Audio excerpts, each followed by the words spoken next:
Finally guys result আনতে আছে। আমার রেজাল্ট কেমন হলো সবটুকু জানতে আমার ভিডিওটা পুরো দেখতে হবে। এই রোদে গরমে কোথাও গেলে রেডি হতে তো একদমই ভালো লাগে না, বাট স্কুল যাব ফাইনালি। আমি তো প্রচুর পরিমাণে এক্সাইটেড ছিলাম যে স্কুল যাব, আমার পছন্দের স্কুল ড্রেসটা পরে আমি যতটা এক্সপেক্ট করেছিলাম তার থেকে দুগুণ বেশি ভালো রেজাল্ট এসেছে। আই এম তো সো আনএক্সপেক্টেড।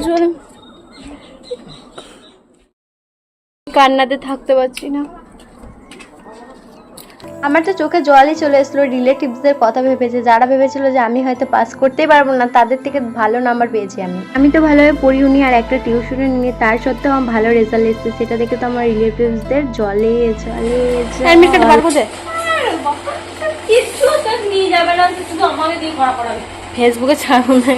এমনিতে তো কোনো কাজ করে না, আর একটা কাজ করতে বললে ওর তো বিরক্ত শেষ নেই। আমাদের তিনজনের গ্রুপের লেট মালটা তো সবসময় লেট করবে, আজকেও লেট করেছো। কতদিন পর প্রিয় বান্ধবীর সাথে সুখের দুঃখে গল্প করতে করতে যাচ্ছিলাম, তার সাথে লোকের কাছে রাম ভালো ভালো ফুল দেখতে দেখতে যাচ্ছিলাম। একটা ভালোভাবে ভিডিও বানাতে বলেছিলাম, বাট ও সেটাও পারলো না। কি বাজে মহিলা একটা। রেজাল্টের গুলি মারা, বন্ধুদের সাথে দেখা হবে এটাই অনেক। আমরা বাদে তো সবাই স্কুল চলে এসেছিল, তারপরে আমরাও এসে লাইনে দাঁড়িয়ে পড়লাম। ভাই রে ভাই, কি রিস্ক নিয়ে যে ভিডিওটা বানিয়েছে সেটা আমি জানি, আমাকে দেখলে যে কি খবর ছিল। আমার সাথে আমার বান্ধবীদের ফার্স্ট ডিভিশন এসে, ওটা দেখে তো ওরা অনেক খুশি। কি উন্নতি ভাই রে ভাই, আমরা যখন ছিলাম তখন এইসব ছিল না, আর আমরা যখন বেরিয়ে যাচ্ছি তখন কত কিছু দেখতে পাচ্ছি। খুবই মিস করবো স্কুলের গেট থেকে বেরিয়ে লোকের জানলাতে আয়না দেখতে। আমার সাথে আমার প্রিয় সখীদেরও ফার্স্ট ডিভিশন গেছে, তাতে তো আমি অনেক খুশি।